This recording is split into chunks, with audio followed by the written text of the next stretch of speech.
Olá, meu nome é Amanda Oliveira Lima. Fui aluna do UP de Letras da UFMA, de 2017 a 2019. Fui orientada pela professora doutora Nayara Salles Araújo Santos. A minha linha de pesquisa era a linha 3, que é Estudos Teóricos e Críticos em Literatura. Aqui eu vou mostrar um pouco para vocês da minha pesquisa, né?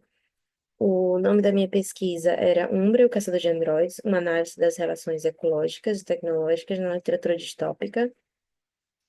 No meu trabalho, eu fiz um comparativo entre essas duas obras.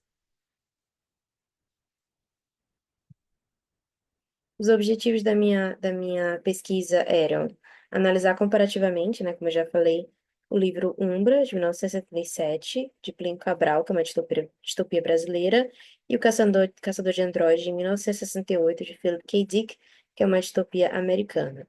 Com o intuito de perceber a vasta reflexão que as obras geram em torno da destruição da natureza pela ação do homem à luz da teoria ecofeminista. Os meus objetivos específicos eram comparar a obra de Plínio Cabral com a de Philip K. Dick, com o objetivo de encontrar pontos de aproximação entre as narrativas, analisar a estrutura das obras e discorrer sobre a reflexão social de ambas, à luz da ecocrítica, geografia humanística, percepção de lugar e ecofeminismo. Também explicar o porquê dessas obras terem como espaço geográfico cidades devastadas, levando em consideração o contexto social e político em que foram escritas. A minha pesquisa contava com algumas perguntas, né, que faziam parte da problematização, que eu tentei responder, discorrer sobre essas perguntas. São elas: como as distopias são importantes para gerar reflexão sobre os problemas sociais, a semelhança entre as narrativas, como isso ocorre, por que o espaço geográfico nas distopias remete à destruição do mundo, e como a teoria ecofeminista pode explicar essa constatação. Como a teoria ecofeminista e a ecocrítica podem se relacionar com a geografia humanista e a percepção de lugar. É, Também levantei algumas hipóteses na minha pesquisa, são elas: estudar as distopias Umbra, o Caçador de Androides, gera reflexão sobre os problemas sociais da atualidade. O espaço geográfico nas obras estudadas remete à destruição, de acordo com a visão de mundo dos autores. As obras podem ser analisadas a partir da teoria ecocrítica e ecofeminista. Estudar a perspectiva de lugar e ecofeminismo insere novas reflexões a respeito das distopias. No meu sumário, eu fiz um histórico, né, falando sobre ficção científica brasileira, ficção científica em geral, distopia, né, as teorias ecocrítica, ecofeminismo, geografia humanista, perspectiva de lugar, topofilia, né, e também trabalhei especificamente tópicos relacionados às obras, né, a comparação em si. Falei sobre Umbra, Caçador de Androides, a presença da da mulher, né, na obra de Plínio Cabral, não só a mulher em si, mas a figura feminina representada no lugar, como a cidade, a natureza, enfim, e personagens femininas também da narrativa de Philip K. Dick, né, que são as mulheres androides. Trabalhei com alguns autores na minha fundamentação teórica, né? Autores de ficção científica e distopia, como Janeway, a minha orientadora Nayara, Daniel Turvitz Dutra, Yolanda Molina, enfim, entre outros. Também trabalhei literatura engajada com Benoit Denis, Antônio Cândido, Roberto Figurelli, ecocrítica e ecofeminismo, Greta Gard, Cheryl Bloodfelty, Karen J. Warren, Susan Buckingham, entre outros. Geografia humanista e perspectiva de lugar, com Yves Tuan, Edward Ralph, Eric Dardel e Werther Holzer. Trouxe, falando um pouco sobre a literatura especulativa e ficção científica, né? Segundo Marek Ozewicz, literatura especulativa ou ficção especulativa é uma subcategoria que engloba todos os outros gêneros literários que partem da premissa de copiar uma noção de realidade e foi provada pela humanidade como sendo a representação da experiência cotidiana. Isso aqui é muito a cara da distopia, né? Que apesar de ser um mundo pós-apocalíptico, um mundo distópico, na verdade, nada mais não tá, não está apenas representando a realidade que a gente vive. trouxe uma reflexão sobre as duas fases da ficção científica, que é a Golden Age e a New Wave, né? Golden Age trazendo uma perspectiva mais otimista, né? Um mundo cheio de maravilhas tecnológicas, tudo mais. E a New Wave, que já traz os protagonistas mais solitários, paranoicos, angustiados pelas questões existenciais, e todas as mais consequências, né, da evolução tecnológica. Fiz um breve histórico sobre a ficção científica brasileira, né? Ela começou tímida no Brasil, com algumas obras de Machado de Assis, com O Imortal, Monteiro Lobato, Presidente Negro, e Amazônia Misteriosa de Gastão Cruz. Fiz uma, fiz considerações gerais sobre a distopia, né? Trazendo ela como um subgênero da ficção científica, conhecida por ser o oposto da utopia, né? Onde a utopia é o paraíso, maravilhas, né? Todo mundo super feliz. E a distopia é o contrário, apesar de que às vezes parece ser, na verdade, uma consequência daquele paraíso na utopia, né? Que as pessoas, para chegar ao paraíso, né? Parece que destruíram a natureza e destruíram a si próprios, né? Então, a utopia e a distopia estão diretamente ligadas. Falei um pouco sobre obras famosas de ficção científica, como Brave New World, de Aldous Huxley, Animal Farm, George Orwell, dentre outros. E também a distopia que eu trabalho, né? Que é Caçador de Androids, que tinha como título original Do Androids Dream of Electric Sheep, né? A distopia não existiria se não fosse uma literatura engajada, né? Porque, na verdade, ela mostra todos os problemas sociais que a gente enfrenta no nosso dia a dia, que o planeta enfrenta.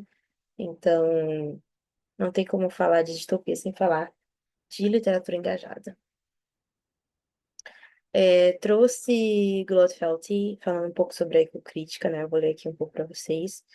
Glotfelty descreve a ecocrítica como um estudo da correlação entre literatura e meio ambiente. A ecocrítica, entre outros termos, busca uma aproximação entre a literatura e a natureza, pondo esta última em evidência.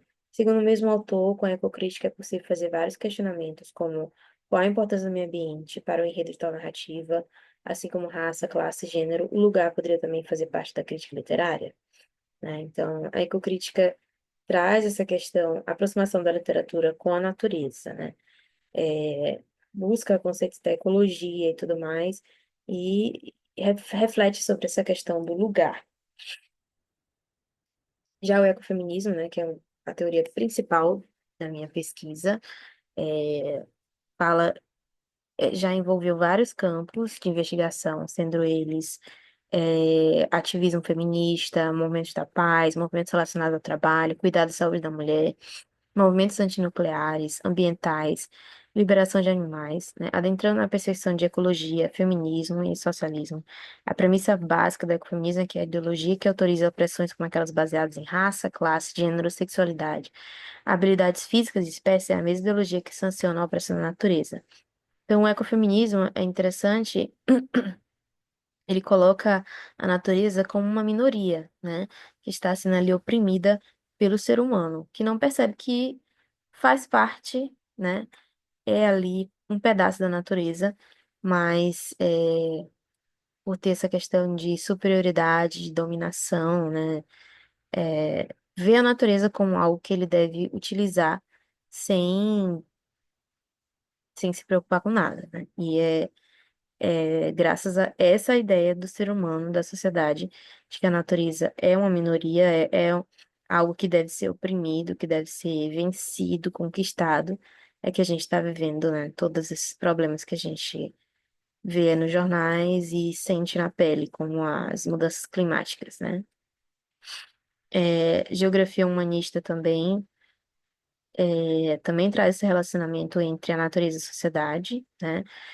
com uma preocupação, o papel dos espaços no funcionamento dos grupos, tendo as duas linhas em comum a convicção entre a existência de uma realidade global, né? Geografia é a ciência que estuda os lugares, então era impossível trabalhar com a perspectiva de lugar sem trabalhar com a geografia.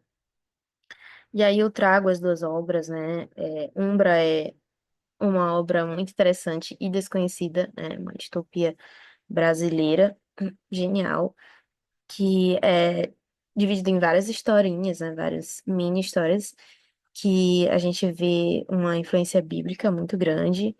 Fala bastante dessa questão da destruição da natureza, que era uma discussão que chegou, com o governo, com os governos brasileiros, né? Principalmente também critica o governo ditatorial do Brasil na época.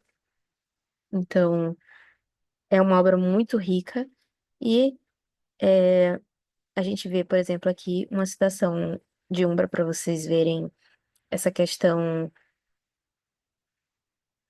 da relação da natureza, né, da destruição da natureza com a civilização, né, que o homem ele precisa avançar, precisa fazer máquinas, precisa construir fábricas, destruindo a natureza, né? Então é uma questão mesmo de oprimir a natureza para que se alcance o objetivo, né? Encontre o paraíso. Isso aí, e aí esse paraíso é o paraíso utópico ou distópico, né? Então, a citação de Plínio Cabral de Umbra. Um dia, porém, chegaram os homens e armas dizendo: é preciso vencer a mata. Começou então o corte. É preciso construir uma estrada, acrescentaram. Por ela passarão homens e máquinas. É a civilização. Então começou o corte, né? Destruir a mata, vencer a mata para que haja civilização. Então essa noção do ser selvagem, né? É algo que é ruim, né? O ser humano ele tem que deixar de ser selvagem, ele tem que ser civilizado e para isso tem que destruir a natureza para que haja evolução, né? Eu também trago a natureza como um personagem na obra de Plínio Cabral, e um personagem feminino, né?